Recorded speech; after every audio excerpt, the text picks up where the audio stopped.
नमस्कार दोस्तों, स्वागत है आपका विश्वकुल में, जहां पे हम लोग पढ़ते हैं अकाउंटेंसी बहुत ही आसान तरीके से।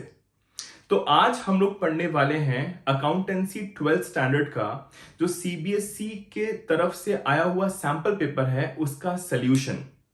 हम लोग उसको सॉल्व करेंगे ही साथ एक छोटा सा रिवीजन भी करने वाले हैं। उस रिवीजन में होगा क्या, पहले ही समझाता हूं। जैसे कि पहला क्वेश्चन हम लोगों ने लिया, तो वो जिस भी टॉपिक का होगा पहले उसका थोड़ा सा ब्रीफ पढ़ लेंगे, उसके बाद हम लोग क्वेश्चन को सॉल्व करेंगे। हम लोग का इससे होगा ये कि जो भी टॉपिक है उस चैप्टर का, वो अच्छे से पहले रिवाइज हो जाएगा एंड आपका साथ ही साथ क्वेश्चन भी अच्छे से सॉल्व हो जाएगा। अब आते हैं आगे क्वेश्चन नंबर 2 की ओर। अब जो क्वेश्चन नंबर 2 है आपका, that is assertion and reason वाला। यहां पे लिखा गया है commission provided to partner is shown in profit and loss account. ऐसा बिल्कुल भी नहीं होता है। क्या होता है, जब भी पार्टनरशिप फर्म होती है आपकी, तो उसके लिए ही हम लोग बनाते हैं profit and loss appropriation account. तो यहाँ पे हम लोग सबसे पहले profit and loss appropriation account बना लेते हैं और समझते हैं कि उसमें क्या क्या आता है और वो क्या होता है, चार्ज होता है कि एप्रोप्रिएशन होता है। तो यहां पे स्टार्ट करते हैं। तो जो आपका profit and loss appropriation account होता है, वो एग्जैक्टली बनता है आपके प्रॉफिट एंड लॉस अकाउंट के बाद। तो पहली चीज जो यहां पे आती है, that is your by profit and loss account. Bracket में लिखते हैं हम लोग नेट प्रॉफिट। जितना भी नेट प्रॉफिट कंपनी ने कमाया है वो यहां पे आ जाएगा। अपार्ट फ्रॉम दैट, यहां पे वो वाली चीजें आती हैं, वो सब आइटम्स आते हैं जो हम लोग पार्टनर्स को पे करते हैं या पार्टनर्स से लेते हैं। तो उसमें सबसे पहली चीज जो रहने वाली है, दैट इज टू सैलरी। आप पार्टनर्स को सैलरी पे करते हो, तो यहां पे जितने भी पार्टनर्स हैं उनका अमाउंट आ जाएगा और वो अमाउंट बाहर ट्रांसफर हो जाएगा अमाउंट वाले कॉलम में। नेक्स्ट बात आती है कमीशन की। आप पार्टनर्स को कमीशन भी पे करते हो, कमीशन ए का और अगेन बी का अमाउंट लिखकर टोटल होके बाहर आ जाएगा। इसके बाद आप जो उनको पे करते हो, that is your interest on capital. Interest on capital भी पे किया जाता है पार्टनर को, अगेन ये बाहर। और लास्ट में कभी कभी क्वेश्चन में मेंशन होता है कि कुछ अमाउंट आपको जनरल रिजर्व में ट्रांसफर करना है, तो ये अमाउंट भी आ जाता है। याद रखिएगा, जनरल रिजर्व एक अमाउंट ऐसा होता है जो हम लोग अपने फर्म में रिजर्व करके रखते हैं, किसी पार्टनर को नहीं बांटा जाता वो। तो यहां पे इसलिए मैंने ए और बी नहीं लिखा है।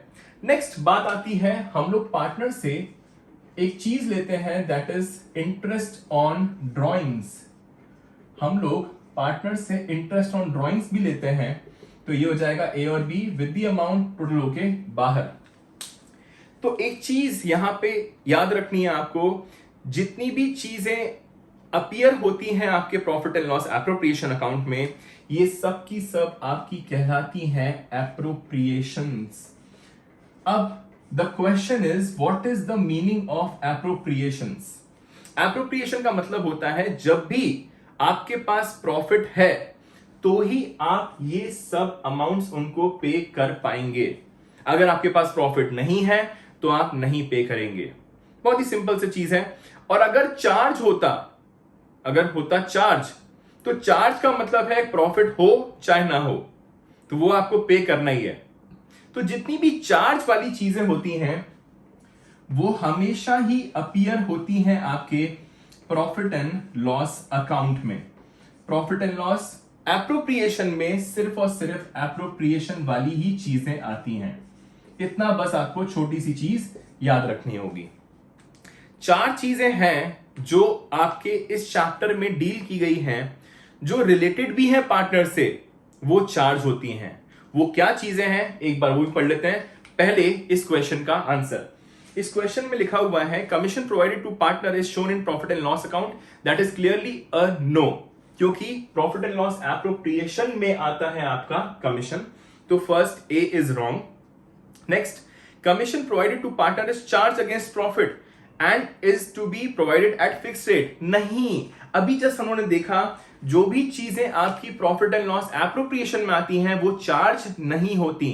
तो कमीशन देना is not a charge, it is an appropriation of profit. ठीक है, तो इसका जो आंसर रहने वाला है that is C, that is both A and R are incorrect, दोनों ही गलत हैं। ठीक है, अब मैंने आपको बताया था 4 चीजें जो पार्टनर्स से रिलेटेड होती हुई भी आपके प्रॉफिट एंड लॉस अकाउंट में जाती हैं, और वो होती हैं चार्ज। एक बार वो भी देख लेते हैं अपन लोग। वो 4 चीजें होती हैं, number 1 is the managers commission. आपके क्वेश्चन में आपको मैनेजर का कमीशन दिख जाएगा। ये चीज आपके प्रॉफिट एंड लॉस एप्रोप्रिएशन में अपीयर नहीं होती है, क्योंकि manager is not your partner. दूसरी चीज आती है आपकी rent to a partner.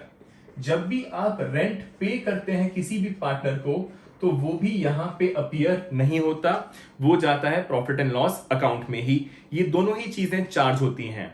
Last that is next चीज, इंटरेस्ट ऑन लोन। जब भी आपको कोई पार्टनर फर्म को लोन देता है, तो उस पे फर्म हैज टू पे द इंटरेस्ट। तो जब भी इंटरेस्ट पे किया जाएगा, तो वो भी प्रॉफिट एंड लॉस अकाउंट में ही आएगा, एप्रोप्रिएशन में नहीं आएगा। तो interest on loan to a partner, जब फर्म पार्टनर को पे करती है interest. The fourth is interest on loan, interest on loan from a partner. जब यहां पे पार्टनर ने लोन लिया हुआ है फर्म से, तो फर्म को मिलेगा इंटरेस्ट फ्रॉम दी पार्टनर। तो यहां पे एक चीज और थोड़ी सी इंपॉर्टेंट चीज बतानी थी कि जब भी आपका interest on loan to a partner का रेट अगर क्वेश्चन में स्पेसिफाइड नहीं है, तो it is by default 6% per annum. ये छोटी सी चीज याद रखिएगा प्लीज। और यहां का इस वाले इंटरेस्ट का कोई भी रेट स्पेसिफाइड नहीं है, मेंशन्ड नहीं है इन द पार्टनरशिप एक्ट। तो कभी कभी क्वेश्चन ऐसा आ सकता है कि दोनों ही इंटरेस्ट हैं और इंटरेस्ट का रेट नहीं गिवन है, और नीचे लिखा होगा the interest is to be provided as per the partnership act. तो आपको सिर्फ इस वाले में इंटरेस्ट अलाउ करना है 6% पर एनम, यहां पे इंटरेस्ट नहीं अलाउ किया जाएगा। तो ये 4 चीजें होती हैं आपकी charge against profit. These are the charge against the profit, और ये चारों चीजें जाती हैं आपके प्रॉफिट एंड लॉस अकाउंट में। ठीक, इसको कभी कभी देखिए 2 तरीके हैं इसको डील करने के। तो यहां पे अगर आप प्रॉफिट एंड लॉस अकाउंट नहीं बनाना चाहते, तो आप profit and loss appropriation account में ही जब आप यहां पे स्टार्ट करते हैं, तो यहां पे पहली चीज जो भी देखी थी हम लोगों ने, that is by profit and loss account. Bracket में आता है नेट प्रॉफिट, इसको आपको लिखना होगा अंदर वाले कॉलम में, बाहर नहीं। इसी में से माइनस करना होगा आपको मैनेजर्स कमीशन, इसी में से माइनस करना होगा रेंट टू पार्टनर, माइनस होगा interest on loan, interest on loan to partner, और प्लस होगा interest on loan from partner, क्योंकि ये वाली चीज हमारे लिए दैट इज फर्म के लिए एक इनकम है, तो वो प्लस हो जाएगी। टोटल होने के बाद ये अमाउंट बाहर मेन अमाउंट कॉलम में ट्रांसफर कर दिया जाएगा, और यही कहलाता है आपका करेक्टेड नेट प्रॉफिट। क्वेश्चन में कभी कभी आता है कि करेक्टेड नेट प्रॉफिट के ऊपर कमीशन देनी है, तो ये होता है आपका सही मायनों में करेक्टेड नेट प्रॉफिट। तो जब भी पार्टनर को कमीशन दिया जाएगा, वो इस वाले नेट प्रॉफिट पे नहीं, इस वाले नेट प्रॉफिट पे दिया जाएगा। इस चीज का भी आपको ध्यान रखना होगा। तो ये खत्म हुआ हमारा explanation and the question number 2। अब आते हैं क्वेश्चन नंबर 3 की ओर।